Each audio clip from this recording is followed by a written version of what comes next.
முதலமைச்சர் ஸ்டாலின் தலைமையிலான தமிழக அமைச்சரவைகள் 6வது முறையாக மாற்றம்.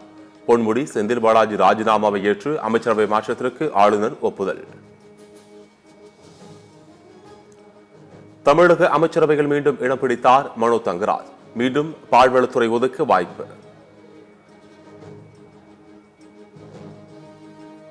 செந்தில் பாலாஜி வகித்து வந்த மின்சாரத்துறை, போக்குவரத்து துறை அமைச்சர் சிவசங்கருக்கு கூடுதலாக ஒதுக்கீடு.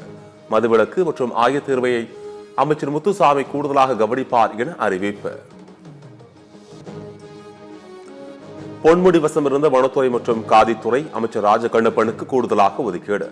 புதிய அமைச்சர் பதவியேற்பு விழா நாளை மாலை ஆளுநர் மாளிகையில் நடைபெறும் என அறிவிப்பு.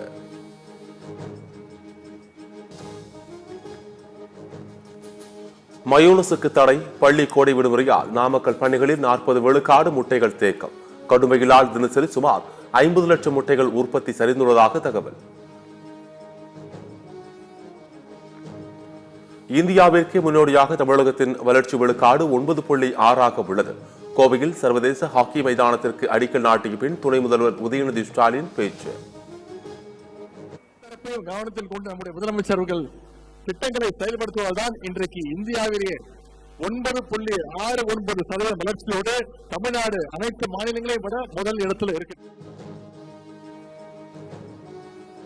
சிறுவாணி தண்ணீரை போல சுத்தமான வெளிப்படையான ஆட்சி அமைப்பு. கோவையில் நடைபெற்ற பூத் கமிட்டி கருத்தரங்கில் தாவேகே தலைவர் விஜய் பேச்சு.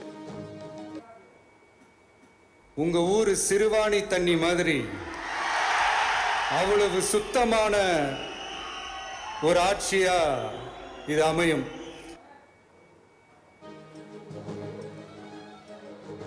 தமிழ்நாட்டின் கடல் வளங்களை பாதிக்கும் ஆழ்கடலில் ஹைட்ரோ கார்பன் எடுக்கும் திட்டத்தை கைவிட வேண்டும். மத்திய அரசுக்கு தமிழக காங்கிரஸ் கமிட்டி தலைவர் செல்வ பெருந்தகை வலியுறுத்தல். நாங்குநேரி அருகே 2 கார்கள் நேருக்கு நேர் மோதிய கோர விபத்து. பலி எண்ணிக்கை 5ஆக உயர்வு, 7 பேர் படுகாயம். சாத்தூர் அருகே மின்னல் தாக்கியதில் பட்டாசு ஆலையில் வெடி விபத்து. ஒரு அறை தரைமட்டம், விடுமுறை என்பதால் பெரும் அசம்பாவிதம் தவிர்ப்பு.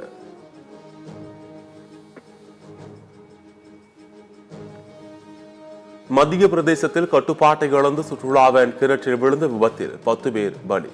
கிணற்றில் சிக்கியவர்களை மீட்க இறங்கிய உள்ளூர் நபரும் விஷவாயு தாக்கி உயிரிழந்த சோகம். ஆன்லைன் பண பரிவர்த்தனை உள்ளிட்ட முக்கிய நடவடிக்கைகளுக்கு பொது வைஃபை நெட்வொர்க்குகளை பயன்படுத்த வேண்டாம். இந்திய கணினி அவசர நிலை பதிலளிப்பு குழு எச்சரிக்கை.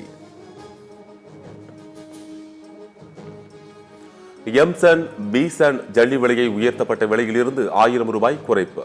தலைமைச் செயலகத்தில் அமைச்சர் துரைமுருகன் தலைமையில் நடைபெற்ற கூட்டத்தில் முடிவு.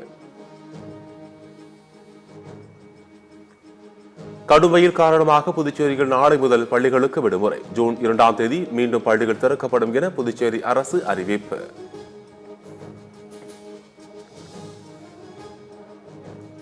சிவகங்கையில் திமுக நிர்வாகி மர்ம கும்பலால் வெட்டி கொலை. குற்றவாளிகளை கைது செய்ய கோரி உறவினர்கள் சாலை மறியல்.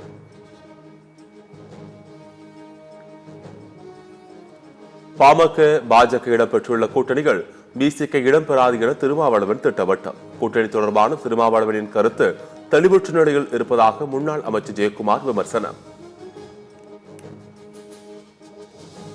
அம்பத்தூர் அருகே சிக்னல் முறையாக வேலை செய்யாததால் தண்டவாளத்தில் ஆய்வு செய்த ரயில்வே ஊழியர்களுக்கு அதிர்ச்சி. ரயில் வழி பாதையை மாற்றம் செய்யும் 2 தண்டவாளம் இடையே கருங்கற்களை வைத்து ரயிலை கவிழ்க்க சதியா என விசாரணை. திருவள்ளூர் மாவட்டம் ஊத்துக்கோட்டை அருகே சாலையோர பனைமரங்களை அகற்றிய நெடுஞ்சாலைத்துறையினர். சாலையோரம் மண் அணைப்பதற்காக எந்த இடையூறும் இல்லாமல் இருந்த பனைமரங்கள் அகற்றப்பட்டதற்கு சமூக ஆர்வலர்கள் கண்டனம். இந்திய கிரிக்கெட் அணியின் தலைமை பயிற்சியாளர் கௌதம் கம்பீருக்கு கொலை மிரட்டல் விடுத்த இளைஞர் கைது. குஜராத்தை சேர்ந்த கல்லூரி மாணவரை கைது செய்து போலீஸ் விசாரணை. இந்தியாவை நோக்கி 130 அணு ஆயுத ஏவுகணைகள் தயாராக இருப்பதாக பாகிஸ்தான் அமைச்சர் ஹனீப் அப்பாசி மிரட்டல். சிந்து நதி நீரை நிறுத்தினால் இந்தியா மீது அணு ஆயுத தாக்குதல் நடத்தப்படும் என சர்ச்சை பேச்சு. லக்னோவை 54 ரன்கள் வித்தியாசத்தில் வீழ்த்தி மும்பை அணி அசத்தல். ஜஸ்பிரிட் பும்ரா, ட்ரெண்ட் போல்ட்டின் அபார பந்துவீச்சு தாக்குப்பிடிக்க முடியாமல் 161 ரன்களில் ஆல் அவுட் ஆனது லக்னோ அணி. டெல்லிக்கு எதிரான ஆட்டத்தில் பெங்களூரு அணி டாஸ் வென்று பந்துவீச்சு தேர்வு. 14 ஓவர்களில் 4 விக்கெட் இழப்பிற்கு 104 ரன்கள் எடுத்து டெல்லி அணி நிதான ஆட்டம். தொடர்ந்து 5வது வெற்றியை பதிவு செய்து மும்பை இந்தியன்ஸ் அணி புள்ளிகள் பட்டியலில் 2வது இடத்திற்கு முன்னேற்றம். அடுத்தடுத்த தோல்விகளால் 6வது இடத்திற்கு தள்ளப்பட்டது லக்னோ சூப்பர் ஜெயண்ட்ஸ் அணி.